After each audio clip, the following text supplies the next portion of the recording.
Նիկոլ Փաշինյանի իշխանությունն արդեն իր պլանի իրագործման վերջին փուլին է մոտենում։ Ժողովուրդ օրաթերթի աղբյուրները փոխանցում են, որ Արշակ Սրբազանի կալանավորումից հետո հաջորդ փուլով Փաշինյանն անցնում է կաթողիկոսի կալանքի հարցին, քանի որ վերջինս չի պատրաստվում զիջման գնալ։ Ժողովուրդ օրաթերթի աղբյուրները փոխանցում են, որ Փաշինյանն ամեն գնով ցանկանում է իր կողմն անցած կաթողիկոսին դավաճանած սրբազանների թիվն ավելացնել, ովքեր պետք է նաև հայտարարեն կաթողիկոսի հրաժարականի պահանջի մասին հանուն եկեղեցու հոգևոր կյանքի նորոգման։ Ըստ իշխանական մեր աղբյուրների, իրավապահներն աշխատում են այդ ուղղությամբ ու առաջիկայում պետք է կաթողիկոսին տանեն կալանքի։ Կհարցնեք՝ ինչ հիմքով։ Կարևոր չէ, գլխավորն այն է, որ վեհափառ հայրապետը հայտնվի մեկուսացման մեջ, որից հետո արդեն համացածում կհայտնվի նրա հրաժարականի տեքստը։ Եվ ամենևին էական չէ այդ նամակը իրական կլինի թե ֆեյք, գլխավոր կլինի Գարեգին Բեյանունից հրաժարականի տեքստ և կաթողիկոսի հեռացման պրոցեսը կսկսվի։ Հիշեցնենք, ժողովուրդը գրել էր դեռևս դեկտեմբերի 3-ին,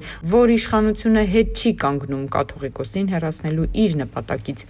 և որ առաջին պլանում Արշակ Սրբազանի նկատմամբ ճնշումներն են, այնուհետև կաթողիկոսինը։